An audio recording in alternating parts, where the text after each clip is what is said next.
Welcome to the Bald Brad Show. Our lead story of the day, per usual, is yesterday's White House press briefing, where just mere hours before, President Joe Biden announced his re-election campaign. Now, the question that we're going to see here at the beginning is Steve Portnoy of CBS News questioning her on the recent polls and kind of what the president's reaction is to all of it. And then we got a follow-up question from another reporter, of which Karine Jean-Pierre calls out Jackie Heinrich of Fox News on Twitter. We got it all packaged for today, folks. As always, hit that like and subscribe button. Leave us a short, sweet comment down below. The question of the day is, do you think Joe Biden will survive another 4 years in office? Like, literally survive? Let me know in the comment section below. Let's go ahead and roll it. Okay, I want to ask you broadly about the theme that the president has been speaking of, not just today, but since the start of the year, this idea of finishing the job. Can you explain what it means? I mean, the president's powers are limited, his term in office is limited. What is the job? How could any president finish it? So look, the president has talked about this many times, including members of his administration. You heard him talk about it during the State of the Union, finishing the job. Look, he ran and won on his agenda in 2020. And so he has, of course, used similar language to update the American people as he works to fulfill his promises. The president believes that he needs to continuing deliver to deliver for the American people. You hear us talk about his economic policy and how it has, because of the historic pieces of legislation that have gone through, how that has enabled him to build an economy from the bottom up, middle out. So when you think about that, you think about Medicare being able to negotiate for lower drug costs. You think about the infrastructure, bipartisan infrastructure legislation. Let's not forget, in the last administration, Infrastructure Week was a joke. It was a tagline to make fun of, and this is a president that's been able to make that happen. So that is, getting the job done. What? Folks, I know we sit here each and every week, but what? What's the job? What has he done? I'll tell you what the man has done. Drive this country into the ground. Just you name it, he's done a poor job of doing it. I mean, he handed out stimulus checks like they were hotcakes. Now we got record inflation. We're still dealing with that, although they're going to peddle this whole aspect of, well, inflation's decreased, even though it's still up from when he was in office. You got gas prices going through the roof. You got China wanting to invade Taiwan more than ever, by the way. Russia invaded Ukraine because Joe Biden's weak and they know Joe Biden's not going to do anything. You have no ramifications or repercussions on China for releasing a pandemic upon the globe, of which we all know it came out of China, but they don't want to announce where exactly it came out in China. Who cares? There should be a penalty for what the Chinese did. Nothing's happened to them because, again, Joe Biden's in the pocket of the Chinese. There's no investigation on the Hunter Biden laptop. We were told by the FBI and others, which seems to be a cover-up story, by the way, that this was Russian disinformation, which it wasn't. No investigations there, but you're going to investigate Donald Trump for $130,000 of hush money. You got millions of people pouring across the border. We said the long game for that is, hey, have as many people pour across the border as you can under Joe Biden, probably another 4 years because Republicans can't get their crap together. So Democrats are probably going to win in 2024 once again. You're going to have millions upon millions of people pour across the border.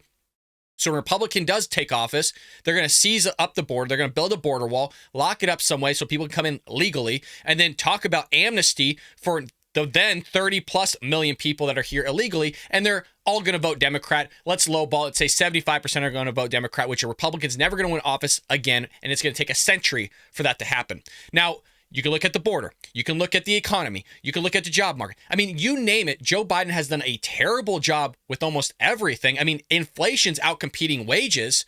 But, hey, he's going to get the job done. What is that? No idea, because the leader of the free world's mouthpiece right here doesn't even know. Do you see her flipping through the notebook really quick to look for the answer of what the holistic view is of the job of the president, what he's going to do? You guys, let that sink in. That one right there is crazy, right? Hey, what job is he looking to finish? You don't even know, as the press secretary, what the president's goals are and just a holistic view of what his job was and what he would like to get done in 4 years? Like anything? Insane. And also finishing that up by making sure that we're implementing those laws, implementing those important policies. Again, that's going to change the lives of millions of Americans. And so you're going to continue to hear him say this. He said this the past year or the past several months, and he believes it's a way to communicate with the American people. It's to communicate to let them know that we are we are going to do the job and finishing up the agenda that he laid out in 2020. One more question about the issue of the president. He's 80 years old, oldest man ever elected, would be 86 at the end of his second term. Our CBS News poll this morning shows that only 22% of Democratic-leaning voters are excited about the prospect of President Biden running for re-election. I want to ask you this. As a young man, when he was coming of age, the president who was inaugurated in 1961 said that it was time that a torch had been passed to a new generation. Why has President Biden not decided to pass the torch at this point? Why does he still want to hold it? So a couple of things. I want to be. I'll tell you why. They have no bench, man. Democrats have nobody at all. Joe Biden is it. I mean, they tried Hillary. That one didn't work out. They were thinking, oh, well, maybe we'll pull Kamala out of the hat. Her ratings are lower than Joe's are. So they have nobody. That's why they have to chauffeur out Joe Biden on a gurney. You guys dead or not, they're going to chauffeur this guy out like it's Weekend with Bernie. They'll pupper him up. They'll strings attached and everything like they're already doing. They'll move his jaw to make it seem like he's talking. There's a reason why he doesn't do any press conferences. There's a reason why the press can't even get close enough to him because he's loony. He don't know what's going on. And the Democrats have the balls to sit there going, hey, another 4 years, huh? Another 4 years out of this guy. Really? Look how fast he's declined in these 2 years. Folks, we still have another year and a half, close to 2 years with this guy. It's taking forever. Very careful. Again, this is the 2024, related to the 2024 re-election, so I want to be very careful on that piece. But what I can say more broadly is that, as it relates to your first part of the question, when it comes to age, it's the same thing that we heard in 2020, right? We heard that over and over in 2020. And we were right. And if you look at what the president has done this past 2 years, he's been able to deliver and get things done, right? Where Republicans.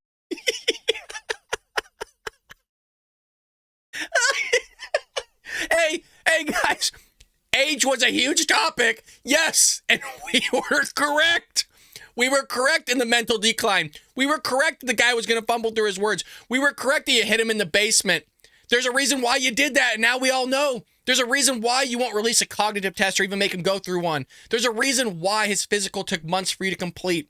There's a reason why you're not chauffeuring him out in front of the cameras all the time. We get it. You just don't want to admit it because you're covering it up, and you have the entire government willing to cover it up for you along with the leftist progressist media. It's insane. And she go, well, he got things done. He hasn't gotten anything done. What has he done? There's a comment for you. List what Joe Biden has done in the comment section before or below. It'll probably be blank. It's insane. Joe Biden hasn't done anything other than sit up there and suck up taxpayer dollars. Republicans in Congress, Republicans on the other side of Pennsylvania are trying to pull us back, not move us forward. And again, I talked about negotiating, Medicare being able to negotiate. I talked about the infrastructure legislation. The CHIPS and Science Act, making sure that we're competitive against China and bringing manufacturing jobs here, which we have seen. 800,000 manufacturing jobs have been created under this president. So there is a host of accomplishments that this president has been able to do, and that, No, there hasn't. And there, you know what? Again, the big news of the day was her talking about all of this, but also, again, the re-election campaign that he wants to run for president in 2024. And if you watch that video, you guys, there's nothing there. If he has all these accomplishments, all the video was just all these cut up of like Joe Biden, then it showed like Kamala Harris, and then it would show like these random people. A lot of it was people of color, right? Because they have to sit there and push a diversity ad campaign. They got to show people of color and the Asians and the whites and the Hispanics and all that stuff like it's a Coca-Cola commercial. They have to peddle and push that or else they're racists.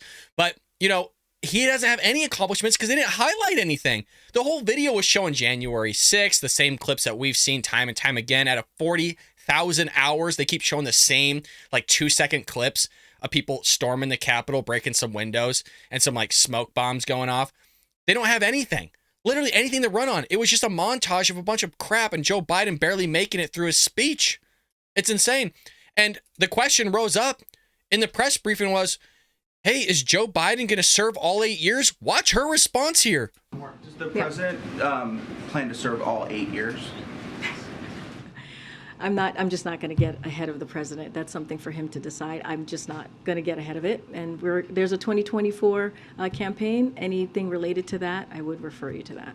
Go ahead, Gary. Layup. A layup of a question. Hey, do you think the guy's going to survive another 8 years? Is he going to finish all 8? I don't want to get ahead of the guy. Well, guys, Jesus. Well, to be honest, man, I don't know if he's going to make it. I don't want to get ahead of him because we're only thinking another few years we're going to get out of this guy. So I don't know about a full another 8 in totality. But, so this sparked actually a lot of ears perked up going like, why can't you just answer a simple question in terms of, hey, is the guy going to make it? So Jackie Heinrich went on Twitter and post first press briefing since Biden announced 2024 re-election bid. Question, does the president plan to serve all 8 years? Karine Jean-Pierre, I'm not going to get ahead of the president. So Jackie Heinrich calls her out. And by the way, Jackie Heinrich hasn't got a question in for like almost 2 months now in the press briefing room. So Karine Jean-Pierre releases a Twitter statement saying, as you know, we take following the law seriously. This is the same idea where Joe Biden says he takes classified documents seriously, but they were in the garage with his Corvette, and then he was making it seem like it was there's more security there than Fort Knox, as if like his garage is the most secure location in the entire planet. So she's going to take the law seriously. Yeah, sure. We don't believe that one bit. So she goes on to say, so I wanted to be sure that I didn't go into 2024 more than it is appropriate under the law. But I can confirm that if reelected, POTUS would serve all 8 years. Because there was a lot of pushback on that whole thing of her not answering it. I don't think the guy's going to make another 8 years, you guys. Look at how they're hiding him now, away from the press. I mean, Jackie Heinrich talks about it on Fox News all the time. The reporters are getting frustrated in the room. I talked to some of them behind the scenes. They're frustrated. They know what's going on. They got to get other questions out. What is it supposed to be the same question every week of like, hey, where's the guy? Are you actually going to give us a sit-down interview? Are you going to put him on the podium to let us question unvetted questions to him? They're not going to do it. You're not going to see this guy for another 2 years, folks. If anything, he's going to be more hidden than ever. Let me know what you think about that one in the comment section below. Well, moving into our second story of the day, we have Georgia not wanting to require SAT and ACT scores for 23 of the 26 public schools. Many of you know I'm a high school math teacher myself, and I actually think these scores are important for college admissions. That is the question of the day for this segment. Do you think SAT and ACT scores should be a requirement as far as the application goes to get into college? I look forward to reading your responses. I will give you kind of some bullet points that I made on the side in terms of what I think about the importance of the SAT and ACT. But we do have a video clip here that I'd like to show you all regarding this. It is a newscast. Let's go ahead and roll it. Students applying to college in Georgia likely won't need to submit college admission test scores. Think the ACT and the SAT, a lot of those that we had to take, right? Well, those tests will now be optional at most public Georgia colleges. And the changes come as many colleges here in the Peach State are struggling with enrollment and financial bottom line. So tonight, Joe Ripley has reaction from parents to this new optional test approach.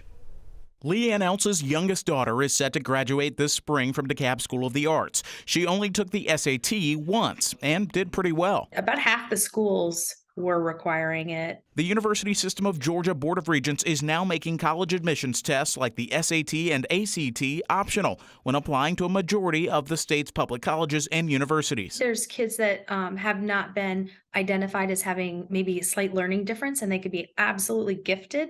And that test is really not an accurate measure in any stance. There will be. It is a pretty accurate measure in terms of that, especially if you're a gifted student. The SAT and the ACT, and I'll highlight this again towards the end of the video, is a great objective test. And I'll tell you why.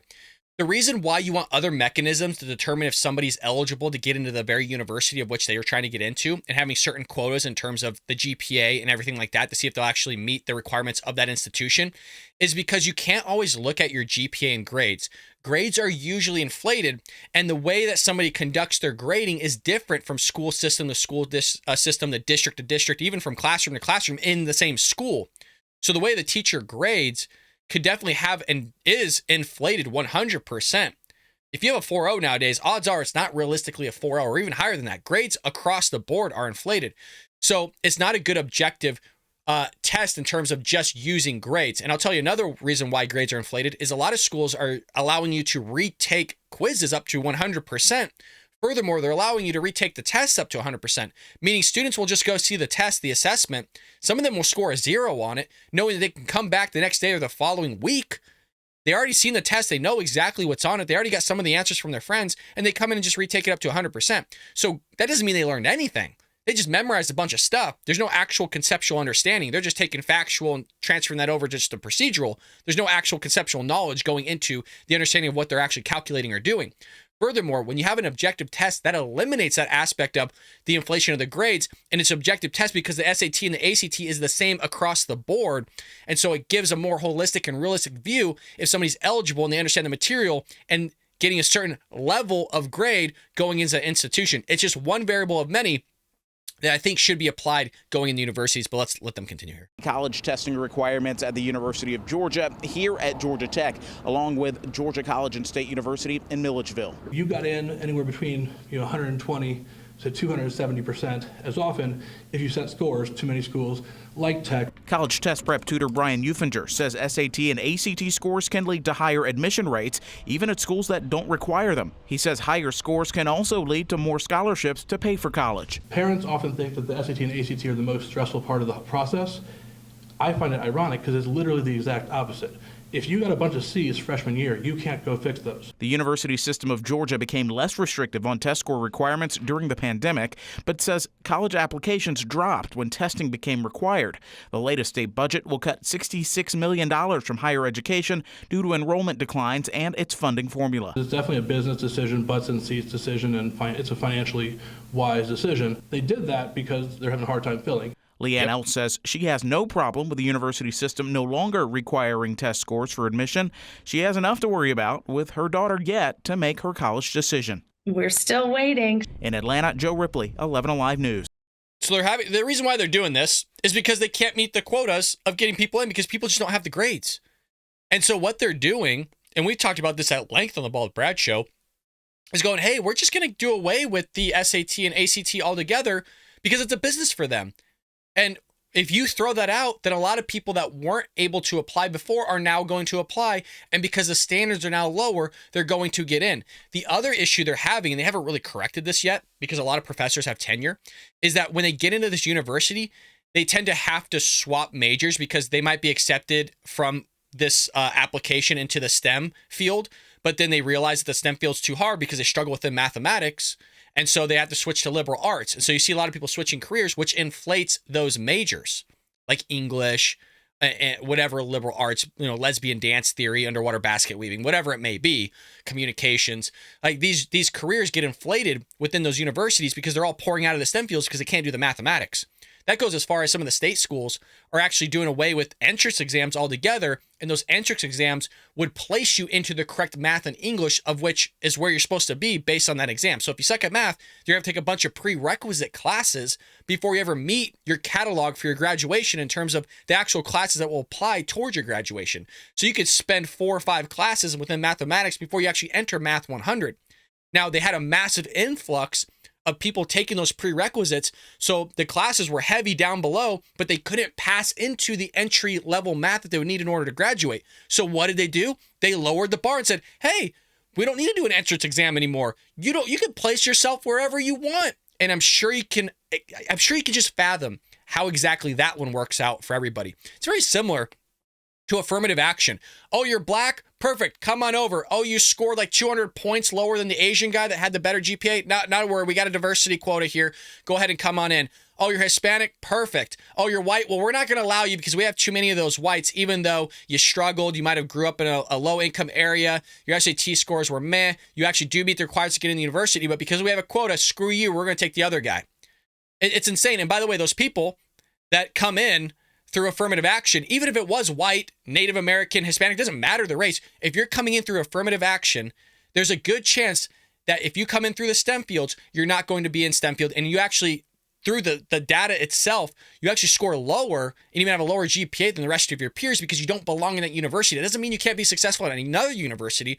You're just not going to be successful at that university. So here are some bullet points that I have. Standardized tests such as SAT and ACT are crucial for assessing academic ability and potential, and for ensuring fairness and diversity in college admissions, diversity amongst those that are actually taking the assessment, the SAT and the ACT, and you actually get more of a diversified portfolio in terms of those applying to your colleges based on that. Furthermore, standardized tests are more objective and accurate than grades or other subjective measures of academic achievement, believe it or not. Furthermore, standardized tests are designed to be consistent, rigorous, and predictive of success in college, and that has extrapolated based on the studies that have been conducted with these tests. Now, you have those people go, well, I'm just a bad test taker. No, you're not. You just don't know the content. That's why when you score well on tests, you score well because you know the content. You're not a bad test taker. That's not a thing. We tell ourselves that's the thing. I used to tell myself that in freshman and sophomore year of high school. Oh, I'm just a bad test taker, Mom. No, I wasn't. I was just in my room playing video games. In the same way, the same people who are saying that today are still playing video games, but they're on TikTok or Snapchat saying they're studying for 3 hours. If you study for 3 hours and you still fail an exam, there's probably something going on. And it's either up here, it's a learning deficiency, or they're just literally not studying. So if you got somebody saying you're studying for 3 hours and they're still failing, there's something else going on, folks. Something else big time going on. Furthermore, I believe eliminating standardized tests from an admission process would open the door to bias and favoritism in admission decisions, as they are one of the few objective measures of merit that can be used to evaluate applicants. Standardized tests are an important tool for identifying talented students from disadvantaged backgrounds who might not have had access to some opportunities as their more privileged peers, which is exactly what affirmative action tries to do, but they don't use it in the same mechanism as these standardized test scores would be utilized. Meaning you can have somebody, as I mentioned, from a low-income housing or low-income neighborhood that doesn't have the same privileges as somebody in a high housing or high-income area that's going to a nice, say, private school they that paid $20,000 for. And because they're underprivileged, they still scored well on the SAT. And now you have two variables of underprivileged scored extremely high, and that will enable them to get in to the very school which you're trying to get into. Again, it's just one variable of many, folks. I'm not saying this is the end-all be-all analysis of allowing somebody to get into these universities, but removing it all together removes a big aspect of objectivity going into it. Critics, on the other hand, argue that standardized tests are biased against certain groups, such as minorities and low-income students. They say the SAT and the ACT is racist. They say everything is racist. Band-Aids are racist. Exercise is racist. You taking off work, no joke, for just paid time leave is racist. They are now saying math is racist. We covered that here like a year and a half ago. 2 + 2 does not equal 4 anymore. I'm not kidding. That sounds like a joke. They say 2 + 2 = 5. The reason for that, if you as a math teacher, and they're trying to push this in the school systems, the reason why is because this very thing here is that when minority students don't get the answer right, and these nutsos that think that algebra was created by the white man, even though algebra comes from the Middle East and is like thousands of years old, but these knuckleheads in their mind just concoct these crazy ass theories in their mind and they push it upon all of us and then just say that it's racist. So if you have a minority student that says the answer is 5, when we all know it's objectively 4, you still have to count that minority student's answer as correct. And if you don't, then you're racist, because you're racist because you're oppressing him, because the whole milieu, the whole environment, the whole standardized idea of mathematics, the way it's taught, is taught in a holistic view created by the white man and taught by the white man. And it was taught by the white man and created by the white man to oppress all the minority people. It's insane. It's insane. Professors are actually coming out saying that stuff. So that's what they're peddling here. But the other side of it is there's a dispute that this argument maintains that any difference in scores between different groups are due to differences in academic preparation, not inherent bias in these tests themselves. So that's a good thing. That is a good thing. That's what I'm talking about here. Eliminating standardized tests would not necessarily result in greater diversity, as colleges will still need to find some way to evaluate applicants objectively and fairly. So, kind of in summary here, standardized tests are essential, folks, for assessing academic ability and potential, ensuring fairness and diversity in admissions, and maintaining the quality of education. Not diversity based on race. That is not what I'm talking about. So please don't get the two confused. That is the leftist idea. Having diversity literally based on the color of your skin, not the character, not the merit, not how well you did. That's why I said you can have an Asian person with a 4.2, and you can have just pick any other race you want below them. And because they need a diversity based on race, they will take the person with the lower score than the person that actually had the higher score that should be the one that actually get in the university. That's affirmative action for you. That's what the left wants.